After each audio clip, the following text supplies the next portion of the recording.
ਦਰਸ਼ਕੋ ਪ੍ਰੀਤਪਾਲ ਤੁਹਾਡਾ ਸਭ ਦਾ ਨਿੱਘਾ ਸਵਾਗਤ ਹੈ। ਅਸੀਂ ਆਪਣੇ ਦਰਸ਼ਕਾਂ ਨੂੰ ਦੱਸ ਦਈਏ ਜੇ ਤੁਸੀਂ ਟੀਵੀ 84 ਨਾਲ ਜਾਂ ਪ੍ਰੋਗਰਾਮ ਸੱਚੋ ਸੱਚ ਨਾਲ ਫੇਸਬੁੱਕ ਰਾਹੀਂ ਜੁੜੇ ਹੋ ਤਾਂ ਇਸ ਨੂੰ ਵੱਧ ਤੋਂ ਵੱਧ ਲਾਈਕ ਕਰੋ ਤੇ ਸ਼ੇਅਰ ਕਰੋ ਅਤੇ ਨਾਲ ਹੀ YouTube ਤੇ ਸਬਸਕ੍ਰਾਈਬ ਵੀ ਕਰੋ। ਇਹ ਵੀ ਅਸੀਂ ਆਪਣੇ ਦਰਸ਼ਕਾਂ ਨੂੰ ਦੱਸ ਦਈਏ ਕਿ ਤੁਸੀਂ ਟੀਵੀ 84 ਦੀ ਐਪ ਨੂੰ ਐਂਡਰੋਇਡ ਐਂਡ ਐਪ ਸਟੋਰ ਤੇ ਡਾਊਨਲੋਡ ਕਰਕੇ ਟੀਵੀ 84 ਦੀ ਲਾਈਵ ਸਟ੍ਰੀਮ 24 ਆਵਰਸ ਦੇਖ ਸਕਦੇ ਹੋ। ਜੋ ਅੱਜ ਦਾ ਸਾਡਾ ਪਹਿਲਾ ਇਸ਼ੂ ਸੀ ਗੁਰੂ ਨਾਨਕ ਪੈਲਸ ਨੂੰ ਢਹਿ ਢੇਰੀ ਕਰਨ ਦੀ ਖਬਰ, ਕਰਤਾਰਪੁਰ ਕੋਰੀਡੋਰ ਵਿੱਚ ਰੁਕਾਵਟ ਪੈਦਾ ਕਰਨ ਲਈ ਚੁੱਕਿਆ ਗਿਆ ਕਦਮ। ਇਹ ਡਾਕਟਰ ਸਾਹਿਬ ਨੇ ਤੁਹਾਡੇ ਨਾਲ ਆਪਣੇ ਜੋ ਵਿਚਾਰ ਸਨ ਉਹ ਸਾਂਝੇ ਕੀਤੇ। ਆਈ ਹੋਪ ਤੁਹਾਨੂੰ ਸਾਰਿਆਂ ਨੂੰ ਪਸੰਦ ਆਏ ਹੋਣਗੇ। ਜੋ ਅੱਜ ਦਾ ਅਗਲਾ ਅਹਿਮ ਇਸ਼ੂ ਹੈ ਉਸ ਉੱਪਰ ਆਪਾਂ ਡਾਕਟਰ ਸਾਹਿਬ ਕੋਲੋਂ ਉਹਨਾਂ ਦੇ ਵਿਚਾਰ ਸੁਣਦੇ ਹਾਂ। ਤੁਸੀਂ ਸਾਡੇ ਨਾਲ ਇਸੇ ਤਰ੍ਹਾਂ ਹੀ ਬਣੇ ਰਹਿਣਾ। Thank you so much. So keep watching TV 84। ਜੀ ਡਾਕਟਰ ਸਾਹਿਬ ਕੀ ਕਹਿਣਾ ਚਾਹੋਗੇ? ਦੇਖੋ, ਬਹੁਤ ਵਾਰ ਸਾਡੇ ਪਹਿਲੇ ਦੋ ਸੈਗਮੈਂਟ ਬੇਸ਼ੱਕ ਜਿਹੜੀਆਂ ਖਬਰਾਂ ਨੇ ਆਪਣੇ ਖਿੱਤੇ ਦੀਆਂ ਜਾਂ ਇੰਟਰਨੈਸ਼ਨਲ, ਉਹਨਾਂ ਦੇ ਉੱਤੇ ਸਾਡਾ ਤਬਸਰਾ ਹੁੰਦਾ ਜੀ, ਪਰ ਮੈਂ ਦੇਖਦਾ ਹਾਂ ਵੀ ਜਿਹੜੇ ਸਾਡੇ ਦਰਸ਼ਕਾਂ ਦੀਆਂ ਲਿਖਤਾਂ ਜਾਂ ਸਵਾਲ ਨੇ ਉਹਨਾਂ ਦੀ ਫਾਈਲ ਬਹੁਤ ਮੋਟੀ ਹੁੰਦੀ ਜਾ ਰਹੀ ਹੈ ਜੀ। ਔਰ ਮੈਨੂੰ ਲੱਗਦਾ ਹੈ ਕਿ ਵੀ ਸਟ੍ਰੇਟ ਸਵਾਲ ਨੇ ਉਹਨਾਂ ਨੂੰ ਵੀ ਚਾਹੁੰਦਾ ਹੈ ਕਿ ਵੀ ਵੱਧ ਤੋਂ ਵੱਧ ਅਸੀਂ ਅਕਮੋਡੇਟ ਕਰੀਏ। ਸੋ ਅੱਜ ਸਾਡੇ ਇੱਕ ਵੀਰ ਦਿੱਲੀ ਤੋਂ ਪ੍ਰਭ ਮੇਹਰ ਸਿੰਘ ਬਾਹਰੀ, ਉਹਨਾਂ ਦੀ ਲਿਖਤ ਸਾਨੂੰ ਮਿਲੀ ਹੈ ਔਰ ਉਹਦੇ 'ਚ ਉਹਨਾਂ ਨੇ ਆਪਣਾ ਨਾਂ ਦੇ ਕੇ ਫਿਰ ਉਹਨਾਂ ਨੇ ਕਿਹਾ ਜੀ I have a question for you. ਔਰ ਉਹਨਾਂ ਦੇ ਦੋ ਸਵਾਲ ਨੇ ਪਰ ਦੋਨੋਂ ਹੀ ਇੱਕ ਦੇ ਵਿੱਚ ਸਿਮਟ ਜਾਂਦੇ ਨੇ। ਪਹਿਲਾ ਇਹ ਹੈ ਕਿ why do Hindus of Punjab have ਸੱਚ ਐ ਐਂਟੀ ਸਿੱਖ ਮਾਈਂਡਸੈਟ, ਕਿ ਪੰਜਾਬ ਦੇ ਹਿੰਦੂਆਂ ਦੇ ਮਨਾਂ ਦੇ ਵਿੱਚ ਸਿੱਖ ਵਿਰੋਧੀ ਕਿਉਂ, ਉਹਨਾਂ ਦੀ ਜਿਹੜੀ ਜ਼ਹਿਨੀਅਤ ਹੈ ਉਹੀ ਕਿਉਂ ਸਿੱਖ ਵਿਰੋਧੀ ਹੈ। ਤੇ ਦੂਸਰਾ ਉਹਨਾਂ ਨੇ ਕਿਹਾ why did not all Punjabis convert to our religion, ਕਿ ਪੰਜਾਬ ਦੇ ਜਿਹੜੇ ਸਾਰੇ ਪੰਜਾਬੀ ਨੇ ਉਹ ਸਿੱਖੀ ਦੇ ਵਿੱਚ ਕਿਉਂ ਨਹੀਂ ਆਏ। ਦੇਖੋ, ਇਹ ਸਵਾਲ ਦੇਖਣ ਨੂੰ ਵਨ ਲਾਈਨਰ ਜਾਂ ਚਾਰ ਲਾਈਨਾਂ ਉਹਨਾਂ ਨੇ ਲਿਖੀਆਂ ਨੇ ਪਰ ਇਹਦੇ 'ਚ ਬਹੁਤ ਕੁਝ ਛੁਪਿਆ ਹੋਇਆ ਹੈ ਔਰ ਇਹਦੇ 'ਚ ਤੁਹਾਨੂੰ ਇਹ ਦੇਖਣਾ ਪਏਗਾ ਕਿ ਪੰਜਾਬ ਦੇ ਵਿੱਚ ਖਾਸ ਤੌਰ ਤੇ ਸਿੱਖ ਲਹਿਰ ਗੁਰੂ ਨਾਨਕ ਸਾਹਿਬ ਦੀ ਆਮਦ ਦੇ ਨਾਲ, ਜਦੋਂ ਗੁਰੂ ਨਾਨਕ ਸਾਹਿਬ ਨੇ ਆਪਣਾ ਨਾ ਕੋ ਹਿੰਦੂ ਨਾ ਮੁਸਲਮਾਨ ਦਾ ਪਹਿਲਾ ਮੈਸੇਜ ਦਿੱਤਾ ਔਰ ਸੰਗਤ ਤੇ ਪੰਗਤ ਦੀ ਇੰਸਟੀਟਿਊਸ਼ਨ, ਇਕੱਠੇ ਬੈਠ ਕੇ ਖਾਣਾ, ਇਕੱਠਾ ਪਕਾਣਾ ਔਰ ਇਕੱਠੇ ਰੱਬ ਦੀ ਇਬਾਦਤ। ਹੁਣ ਦੇਖਣ ਵਾਲੀ ਗੱਲ ਹੈ ਔਰ ਇਹ ਜੇ ਮੈਂ ਇਸ ਦਾ ਜਵਾਬ ਸਿੱਧੇ ਤੌਰ ਤੇ ਦਿਆਂ ਤੇ ਫਿਰ ਮੇਰਾ ਨੈਰੇਟਿਵ ਹੋਏਗਾ। ਇਹਨਾਂ ਦਾ ਇੱਕ ਆਰੀਆ ਸਮਾਜੀ ਜਿਹਨੇ ਲਗਭਗ 125 ਸਾਲ ਪਹਿਲਾਂ, 110 ਸਾਲ ਪਹਿਲਾਂ ਇੱਕ ਕਿਤਾਬ ਲਿਖੀ ਸਾਹਿਬੇ ਕਮਾਲ ਗੁਰੂ ਗੋਬਿੰਦ ਸਿੰਘ। ਬੇਸ਼ੱਕ ਉਹਦਾ ਜਿਹੜਾ ਕਨਕਲੂਜਨ ਹੈ ਉਹ ਤਾਂ ਉਹੀ ਆਰੀਆ ਸਮਾਜੀ ਜਾਂ ਜੋ ਅੱਜ ਹਿੰਦੂ ਤੋਂ ਵੀ ਸਿੱਖਾਂ ਨੂੰ ਹਿੰਦੂਆਂ ਦਾ ਹਿੱਸਾ ਦੱਸਦੇ ਨੇ, ਉਸਨੇ ਗੁਰੂ ਗੋਬਿੰਦ ਸਿੰਘ ਸਾਹਿਬ ਨੂੰ ਹਿੰਦੂ ਧਰਮ ਦੇ ਰਖਵਾਲੇ ਦੇ ਤੌਰ ਤੇ ਔਰ ਪ੍ਰੈਜ਼ੈਂਟ ਕੀਤਾ। ਲੇਕਿਨ ਇਸ ਕਿਤਾਬ ਨੂੰ ਜਦੋਂ ਉਸਨੇ ਆਪਣਾ ਇਹ ਥੀਸਿਸ ਬਣਾਇਆ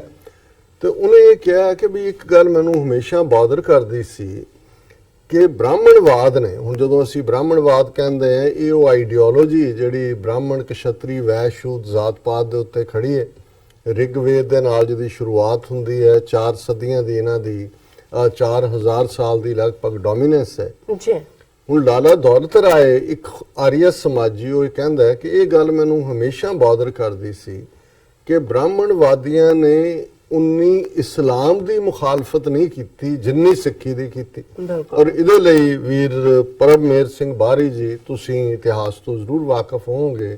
ਜੇ ਮੈਂ ਇਸ ਨੂੰ ਵਿਰੋਧਤਾ ਦੀ ਗੱਲ ਗੁਰੂ ਨਾਨਕ ਸਾਹਿਬ ਤੋਂ ਸ਼ੁਰੂ ਕਰਾਂ ਤੇ ਆਪਣੇ ਆਪ ਦੇ ਵਿੱਚ ਹੀ ਲੰਬਾ ਟੌਪਿਕ ਹੈ ਕਿ ਕਿਵੇਂ ਅੱਜ ਵੀ ਉਹ ਹਿਸਟੋਰੀਕਲ, ਜਦੋਂ ਅਸੀਂ 5 ਸਦੀਆਂ 5.5 ਸਦੀਆਂ ਪਹਿਲਾਂ ਦੀ ਗੱਲ ਕਰਦੇ ਤੇ ਕਦੇ ਬਟਾਲੇ ਜਾਣ ਦਾ ਮੌਕਾ ਬਣੇ ਜ਼ਰੂਰ ਜਾਓ, ਜਿਹਨੇ ਸਾਡਾ ਇਤਿਹਾਸ ਸਾਂਭਿਆ ਹੈ, ਗੁਰਦੁਆਰਾ ਕੰਧ ਸਾਹਿਬ। ਔਰ ਉਹ ਕੰਧ ਹੈ ਜਿਹੜੀ ਕਦੇ ਇਹਨਾਂ ਹੀ ਬ੍ਰਾਹਮਣਵਾਦੀਆਂ ਨੇ ਗੁਰੂ ਨਾਨਕ ਸਾਹਿਬ ਦੇ ਉੱਤੇ ਸੁੱਟ ਕੇ ਉਹਨਾਂ ਨੂੰ ਨਾਰੇ ਬਾਂਸ ਨਾ ਵਜੇ ਬੰਸਰੀ ਵਾਂਗ ਜੋ ਕੁਛ ਉਹਨਾਂ ਨੇ ਜੂਨ 84 'ਚ ਕੀਤਾ, ਜਿਹਨੂੰ ਅਫਜ਼ਲ ਅਹਿਸਨ ਰੰਧਾਵਾ ਨੇ ਵੈਰੀਆਂ ਕੱਢ ਵਿਖਾਲਿਆ, 5 ਸਦੀਆਂ ਦਾ ਵੈਰ ਕਿਹਾ। ਇਹ ਵੈਰ ਤਾਂ ਇਹਨਾਂ ਉਦੋਂ ਹੀ ਕੱਢ ਲੈਣਾ ਸੀ। ਇਹ ਵੱਖਰੀ ਗੱਲ ਹੈ ਕਿ ਗੁਰੂ ਨਾਨਕ ਦੀ ਅਜ਼ਮਤ ਨੇ ਜਿਹੜਾ ਉਹ, ਕਿਉਂਕਿ ਬ੍ਰਾਹਮਣਵਾਦੀਆਂ ਨੂੰ ਇਹ ਗੱਲ ਕਬੂਲ ਨਹੀਂ ਸੀ ਕਿ ਗੁਰੂ ਨਾਨਕ ਸਾਹਿਬ ਆਪਣੇ ਵਿਆਹ ਲਈ ਆਏ ਨੇ, ਅੱਗ ਨਾਲ ਫੇਰੇ ਲੈਣ ਤੋਂ ਇਨਕਾਰੀ ਨੇ, ਜਿਵੇਂ ਉਹਨਾਂ ਨੇ ਜਨੇਊ ਪਾਉਣ ਤੋਂ ਇਨਕਾਰ ਕਰ ਦਿੱਤਾ ਸੀ। ਔਰ ਉਹਨਾਂ ਨੇ ਕਿਹਾ ਜੀ ਮੈਂ ਤਾਂ ਇੱਕ ਓਂਕਾਰ ਨਾਲ ਵਿਆਹਿਆ ਹੋਇਆ, ਰੱਬ ਦੇ ਨਾਲ ਮੇਰਾ ਹੈ, ਔਰ ਉਹੀ ਇੱਕ ਓਂਕਾਰ ਲਿਖ ਕੇ ਉਹਦੇ ਅੱਗੇ ਮੈਂ ਪ੍ਰਣ ਲਵਾਂਗਾ, ਕੋਈ ਅੱਗ ਉੱਗ ਵਾਲਾ ਕੰਮ ਨਹੀਂ ਹੈ। ਔਰ ਉਦੋਂ ਹੀ ਉਹਨਾਂ ਨੇ ਇਹ ਪਲਾਨ ਕੀਤਾ, ਦੋਨੋਂ ਪਾਸੇ ਦੇ ਪ੍ਰੋਤਾਂ ਨੇ ਰਲ ਕੇ, ਵੀ ਕੰਧ ਸੁੱਟ ਕੇ ਹੀ ਜਿਹੜਾ ਗੱਲ ਮੁਕਾ ਦਿਓ। ਹੁਣ ਇਹ ਜਿਹੜੀ ਦੁਸ਼ਮਣੀ ਸ਼ੁਰੂ ਹੁੰਦੀ ਹੈ, ਜਿਹਦੇ 'ਚ ਕਿ 10 ਗੁਰੂ ਸਾਹਿਬਾਨ ਤੱਕ ਉਹ ਕਿਵੇਂ ਗੋਂਦਾ ਮਰਵਾਹਾ ਹੋਏ, ਅਕਬਰ ਦੇ ਕੋਲ ਸ਼ਿਕਾਇਤ ਹੋਏ, ਫਿਰ ਚੰਦੂ ਹੋਏ, ਸੁੱਚਾਨੰਦ ਹੋਏ, ਗੰਗੂ ਹੋਏ, ਲੱਖੂ ਹੋਏ, ਜੱਸੂ ਹੋਏ, ਗੰਗੂ ਬਾਹਮਣ ਦੀ ਔਲਾਦ 20ਵੀਂ ਸਦੀ 'ਚ ਮੋਤੀ ਲਾਲ ਨਹਿਰੂ, ਜਵਾਹਰ ਲਾਲ ਨਹਿਰੂ, ਇੰਦਰਾ ਗਾਂਧੀ, ਰਾਜੀਵ ਗਾਂਧੀ, ਰਾਹੁਲ ਗਾਂਧੀ, ਇਹ ਸਾਰਾ ਲਾਲਾ ਦੌਲਤ ਰਾਏ ਜਿਹੜਾ ਹੈ ਉਹ ਖੁਦ ਅਧਿਕਾਰੀਆ ਸਮਾਜੀ ਇਹ ਕਹਿੰਦਾ ਹੈ ਕਿ ਵੀ ਮੈਨੂੰ ਇਹ ਗੱਲ ਸਮਝ ਨਹੀਂ ਸੀ ਆਉਂਦੀ ਕਿ ਬ੍ਰਾਹਮਣਵਾਦ ਕਿਉਂ ਜਿਹੜਾ ਪਹਿਲੇ ਦਿਨ ਤੋਂ ਸਿੱਖੀ ਦੇ ਪਿੱਛੇ ਪਿਆ। ਫਿਰ ਉਹਨੇ ਆਪ ਹੀ ਜਵਾਬ ਦਿੱਤਾ ਕਿ ਇਸਲਾਮ ਨੂੰ ਮੰਨਣ ਵਾਲੇ ਜਿਹੜੇ ਹਮਲਾਵਰ ਆਏ ਉਹਨਾਂ ਨੇ ਬਾਹਰੋਂ ਕੰਟਰੋਲ ਕੀਤਾ, ਪਰ ਸੁਸਾਇਟੀ ਦੇ ਵਿੱਚ ਜਿਹੜੀ ਡੋਮੀਨੈਂਸ ਸੀ ਬ੍ਰਾਹਮਣ ਦੀ ਉਹ ਰਹੀ। ਉਹ ਤਾਂ ਉਹਨਾਂ ਨੇ ਇੰਟਰਫੀਅਰ ਨਹੀਂ ਕੀਤਾ ਉਹਦੇ ਚ ਕਿ ਭਾਈ ਤੁਹਾਡਾ ਇਨਰ ਸਟਰਕਚਰ ਹੈ, ਪਰ ਕਿਉਂਕਿ ਸਿੱਖੀ ਥਾਟ ਨੇ ਅੰਦਰੋਂ ਜਿਹੜੀ ਇਹਨਾਂ ਦੀ ਬ੍ਰਾਹਮਣ ਦੀ ਡੋਮੀਨੈਂਸ, ਜਦੋਂ ਤੁਸੀਂ ਜ਼ਾਤ ਪਾਤ ਹੀ ਖਤਮ ਕਰਤੀ ਤੇ ਬ੍ਰਾਹਮਣ ਦੀ ਡੋਮੀਨੈਂਸ ਕਿੱਥੋਂ ਰਹੀ? ਬਿਲਕੁਲ ਬਿਲਕੁਲ। ਜਦੋਂ ਗੁਰੂ ਨਾਨਕ ਕਹਿੰਦੇ ਨੇ ਕਿ ਨਾਨਕ ਤਿੰਨ ਕੇ ਸੰਗ ਸਾਥ ਵੱਡਿਆਂ ਸਿਓ ਕਿਆ ਰੀਸ, ਜਿੱਥੇ ਨੀਚ ਸਮਾਲੀਅਨ ਤਿੱਥੇ ਨਦਰ ਤੇਰੀ ਬਖਸ਼ਿਸ਼, ਉਹ ਬਰਾਬਰੀ ਦੀ ਗੱਲ, ਕਿਉਂਕਿ ਬ੍ਰਾਹਮਣਵਾਦ ਦਾ ਜਨਮ ਹੀ ਇਨਇਕੁਐਲਿਟੀ ਚੋਂ ਹੁੰਦਾ ਹੈ, ਬਾਈ ਬਰਥ ਜਿਹੜਾ ਉਹ ਬ੍ਰਾਹਮਣ ਕਸ਼ਤਰੀ ਵੈਸ਼ ਸ਼ੂਦਰ ਹੈ। ਤੇ ਸਿੱਖੀਜ਼ਮ ਦਾ ਪ੍ਰਿੰਸੀਪਲ ਉਹ ਸੰਗਤ ਪੰਗਤ ਦਾ ਹੋਏ, ਉਹ ਇੱਕ ਸੰਸਕ੍ਰਿਤ ਦੀ ਡੋਮੀਨੈਂਸ ਨੂੰ ਚੈਲੰਜ ਕੀਤਾ ਗੁਰੂ ਅੰਗਦ ਸਾਹਿਬ ਨੇ। ਗੁਰੂ ਗ੍ਰੰਥ ਸਾਹਿਬ ਵੀ ਪੰਜਾਬੀ ਦੇ ਵਿੱਚ ਹੈ, ਗੁਰਮੁਖੀ ਦੇ ਵਿੱਚ ਹੈ, ਤੇ ਜਿਹੜੀ ਸੰਸਕ੍ਰਿਤ ਇਹਨਾਂ ਨੇ ਵੇਦ ਭਾਸ਼ਾ ਬਣਾ ਕੇ ਬ੍ਰਹਮਾ ਦੇ ਮੂੰਹ ਚੋਂ ਕੱਢੀ ਸੀ, ਉਹਦਾ ਬੇੜਾ ਗਰਕ ਹੋ ਗਿਆ। ਫਿਰ ਸਰੋਵਰ ਬਣਾਣੇ, ਹੁਣ ਜਦੋਂ ਬ੍ਰਾਹਮਣ ਦੌੜਦਾ ਜਿਸ ਨੂੰ ਪਰਛਾਵਾਂ ਵੀ ਪੈ ਜਾਏ ਸ਼ੂਦਰ ਦਾ ਤੇ ਨਹਾਉਂਦਾ, ਇੱਥੇ ਗੁਰੂ ਨੇ ਸਰੋਵਰ ਬਣਾਏ ਵੀ ਇਕੱਠੇ ਨਹਾਓ, ਕਿਹਦਾ ਪਰਛਾਵਾਂ ਕੌਣ ਧੋਏਗਾ? ਹਰਮੰਦਰ ਬਣਾਇਆ, 4 ਦਰਵਾਜ਼ੇ ਕਿ ਭਾਈ ਹਰ ਇੱਕ ਦੇ ਲਈ ਖੁੱਲਿਆ, ਅਕਾਲ ਤਖਤ। ਔਰ ਇਹ ਸਫ਼ਰ 10ਵੇਂ ਪਾਤਸ਼ਾਹ ਤੱਕ ਪਹੁੰਚਦੇ ਆ, ਕੁਲ ਨਾਸ, ਵਰਣ ਨਾਸ, ਕਿਰਤ ਨਾਸ, ਭਰਮ ਨਾਸ, ਖਾਲਸਾ ਹੋ। ਔਰ ਉਸ ਸਾਰੇ ਦੇ ਥੱਲੇ ਹਥਿਆਰ ਦੇ ਕੇ,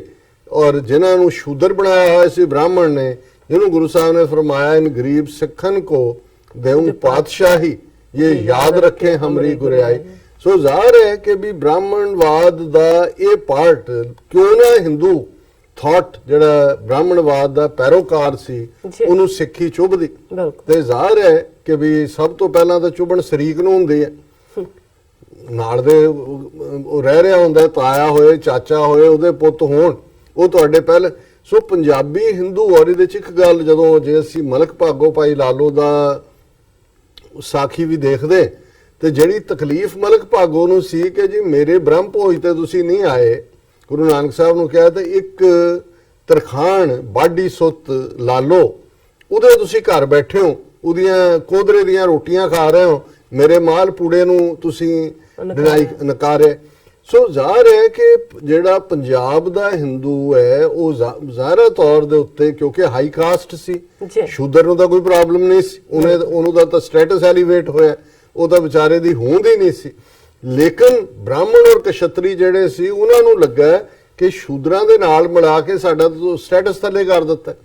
ਸੋ ਜ਼ਾਹਰ ਹੈ ਕਿ ਈਵਨ ਕਨਵਰਸ਼ਨਸ ਦੇ ਹਵਾਲੇ ਨਾਲ ਵੀ ਦੇਖੋ, ਤੁਹਾਨੂੰ ਈਵਨ ਕੱਲ ਭਾਰਤ ਤਾਂ ਬਾਕੀ ਛੱਡੋ, ਪੰਜਾਬ ਦੇ ਵਿੱਚ ਹੀ ਦੇਖੋ ਵੀ ਕਿੰਨੇ ਕੁ ਬ੍ਰਾਹਮਣ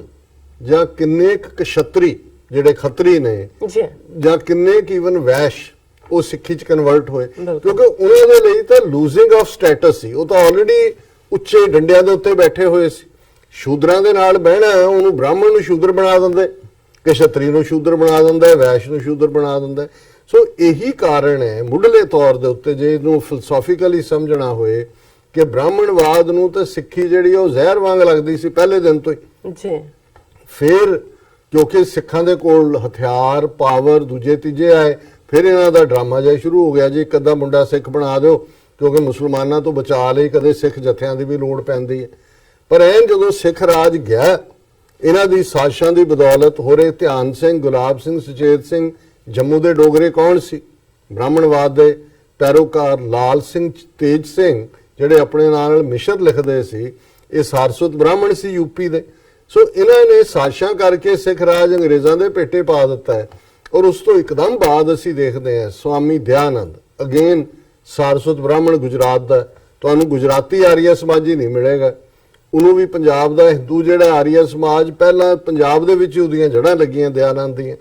ਔਰ ਉਹਨੇ ਜਿਸ ਕਦਰ ਜਾ ਕੇ ਫਿਰ ਗੁਰੂ ਨਾਨਕ ਸਾਹਿਬ ਤੋਂ ਲੈ ਕੇ ਗੁਰੂ ਸਾਹਿਬਾਨ, ਹਜ਼ਰਤ ਮੁਹੰਮਦ ਸਾਹਿਬ, ਜੀਸਸ ਕ੍ਰਾਈਸਟ, ਇਸ ਸਾਰੇ ਦੇ ਖਿਲਾਫ ਆਰੀਆ ਸਮਾਜ ਦੀ ਜਿਹੜੀ ਹੈ ਨਹੀਂ ਰੱਖੀ ਲਿਆ ਕੇ, ਔਰ ਪੰਜਾਬ 'ਚ ਉਹਨਾਂ ਦੀਆਂ ਜੜ੍ਹਾਂ ਲੱਗੀਆਂ। ਪੰਜਾਬੀ ਹਿੰਦੂ ਇਸ ਕਦਰ ਮੁਤਸਬੀ ਸੀ ਕਿ ਉਹਨੂੰ ਇਹ ਲੱਗਾ ਵੀ ਇਹ ਸਿੱਖਾਂ ਦੇ ਖਿਲਾਫ ਪਾਵਰ ਆਈ, ਔਰ ਰਾਜ ਤਾਂ ਹੈ ਹੀ ਨਹੀਂ ਸੀ, ਉਹਨਾਂ ਨੂੰ ਲੋੜ ਵੀ ਨਹੀਂ ਸੀ, ਸਿੱਖ ਰਾਜ ਆ ਚੁੱਕਾ ਸੀ। ਔਰ ਕਿਵੇਂ ਪੰਜਾਬ ਦਾ ਆਰੀਆ ਸਮਾਜੀ ਫਿਰ ਖੁੱਲ ਕੇ ਸਿੰਘ ਸਭਾ ਮੂਵਮੈਂਟ ਨਾ ਚੱਲਦੀ ਜੇ ਆਰੀਆ ਸਮਾਜ ਨਾ ਹੁੰਦਾ, ਮਿਸ਼ਨਰੀ ਆਪਣੇ ਤੌਰ ਤੇ ਈਸਾਈਆਂ ਦੇ ਆ ਗਏ, ਔਰ ਕਿਵੇਂ ਇਹਨਾਂ ਨੇ ਲਿਆ ਕੇ ਸਨਾਤਨੀ ਹਿੰਦੂ ਵੀ ਤਗੜਾ ਹੋ ਗਿਆ ਆਰੀਆ ਸਮਾਜ ਦੇ ਖਲੋਣ ਨਾਲ। ਦਰਬਾਰ ਸਾਹਿਬ 'ਚ ਲਿਆ ਕੇ ਮੂਰਤੀਆਂ ਰੱਖ ਦਿੱਤੀਆਂ। ਜਦੋਂ ਸਿੱਖਾਂ ਨੇ ਮੂਰਤੀਆਂ ਚਕਵਾਈਆਂ, ਜਦੋਂ ਸਿੰਘ ਸਭਾ ਲਹਿਰ ਔਰ ਚੀਫ ਖਾਲਸਾ ਦੀਵਾਨ ਹੋਇਆ, ਕਿਵੇਂ ਮਦਨ ਮੋਹਨ ਮਾਲਵੀ ਔਰ ਬਿਰਲਾ ਸੇਠ ਉਹਨਾਂ ਨੂੰ ਲਿਆ ਕੇ ਉਹ ਮੂਰਤੀਆਂ ਦੁਰਗਿਆਣਾ ਮੰਦਿਰ 'ਚ ਰੱਖ ਕੇ, ਮੰਦਿਰ ਦੁਰਗਿਆਣਾ ਜਿਹੜਾ ਉਹਨਾਂ ਨੇ ਬਣਾਇਆ 1920 'ਚ ਦਰਬਾਰ ਸਾਹਿਬ ਦੀ ਤਰਜ਼ ਦਾ, ਔਰ 47 ਜਿਹਨਾਂ ਕੋਲ ਫਿਰ ਪੋਲੀਟੀਕਲ ਪਾਵਰ ਆ ਗਈ, ਫਿਰ ਤਾਂ ਅਸੀਂ ਕ੍ਰਿਮੀਨਲ ਟ੍ਰਾਈਬ ਹੋ ਗਏ। ਤੇ ਹਿਸਟਰੀ ਬਿਆਨਦੀ ਹੈ ਕਿ ਉਹੀ ਪੰਜਾਬੀ ਹਿੰਦੂ ਜਿਹੜਾ ਆਰੀਆ ਸਮਾਜੀ ਬਣਿਆ ਸੀ, ਜਿਹੜਾ ਚੰਦੂ, ਗੰਗੂ, ਸੁੱਚਾਨੰਦ, ਜੱਸੂ, ਲੱਖੂ,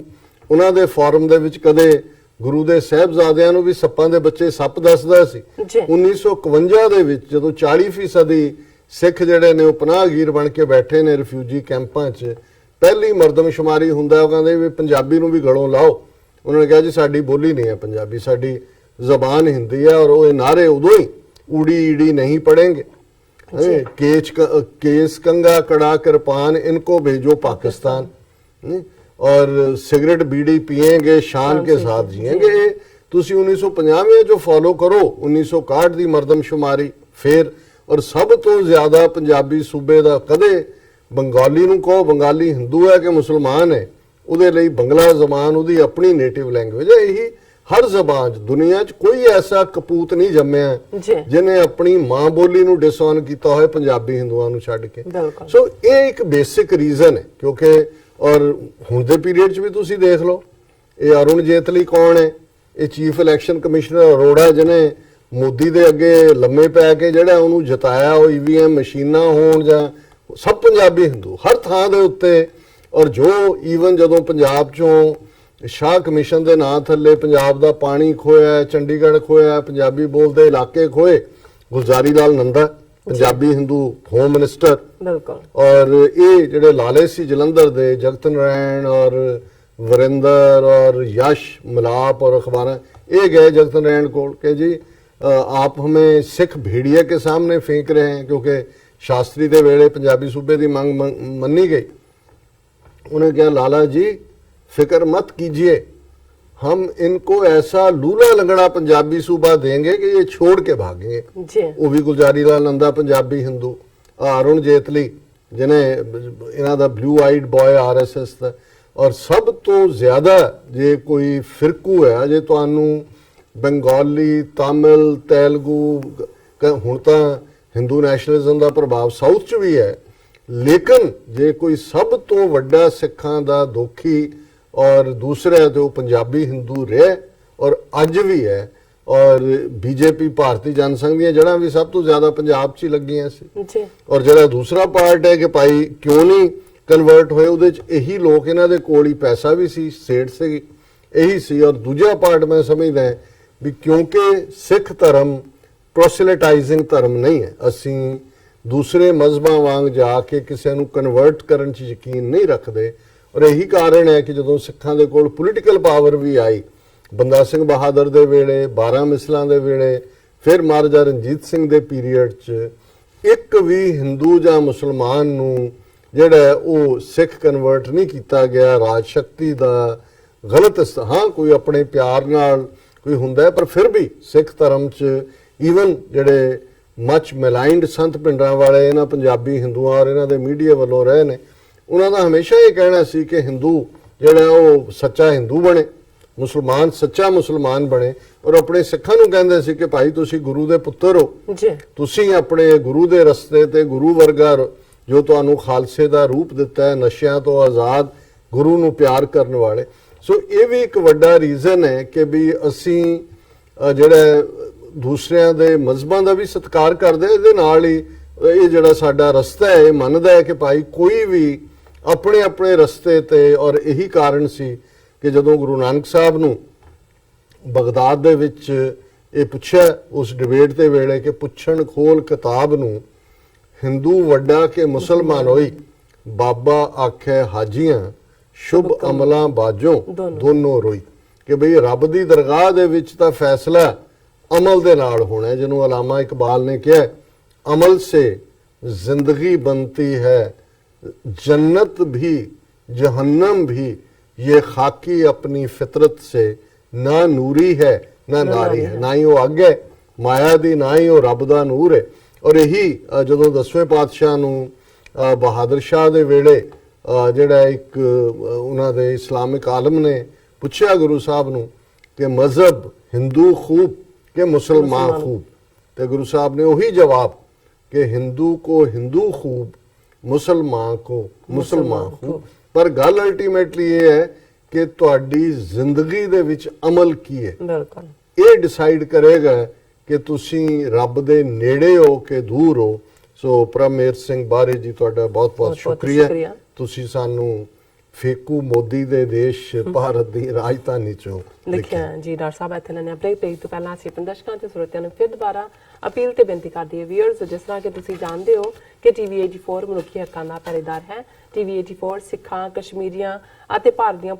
ਨੌਰਥ ਈਸਟ ਸਟੇਟਾਂ ਦੇ ਲੋਕਾਂ ਦੇ ਸਵੈਨੇਨੇ ਦੇ ਹੱਕਾਂ ਦਾ ਹਾਮੀ ਹੈ ਅਸੀਂ ਚਾਹਾਂਗੇ ਕਿ ਤੁਸੀਂ ਟੀਵੀ 84 ਦੀ ਵੱਧ ਤੋਂ ਵੱਧ ਮਾਈਕ ਸਹਾਇਤਾ ਕਰੋ ਤੁਸੀਂ ਆਪਣੀ ਮਾਈਕ ਸਹਾਇਤਾ ਸਾਡੀ ਵੈਬਸਾਈਟ tv84.tv ਤੇ ਜਾ ਕੇ ਪੇਪਲ ਦੀ ਵਰਤੋਂ ਕਰਕੇ ਵਨ ਟਾਈਮ ਡੋਨੇਟ ਕਰ ਸਕਦੇ ਹੋ ਮੰਥਲੀ ਡੋਨੇਟ ਵੀ ਕਰ ਸਕਦੇ ਹੋ ਤੁਸੀਂ ਟੀਵੀ 84 ਦੇ ਨਾਮ ਤੇ ਚੈੱਕ ਬਣਾ ਕੇ ਸਾਨੂੰ ਮੇਲ ਵੀ ਕਰ ਸਕਦੇ ਹੋ ਸਾਡੇ ਇਸ ਪਤੇ ਤੇ 36-01 37th Avenue Long Island City New York 11101 USA ਜਾਂ ਫਿਰ ਤੁਸੀਂ ਸਾਨੂੰ ਫੋਨ ਰਾਹੀਂ ਵੀ ਸੰਪਰਕ ਕਰ ਸਕਦੇ ਹੋ ਸਾਡੇ ਫੋਨ ਨੰਬਰ ਤੇ 5164060694 thank you so much viewers ਤੁਸੀਂ ਨਾਲ ਇਸ ਤਰ੍ਹਾਂ ਹੀ ਬਣੇ ਰਹਿਣਾ ਮਿਲਦੇ ਹਾਂ ਆਫਟਰ ਦਿਸ ਸ਼ਾਰਟ ਬ੍ਰੇਕ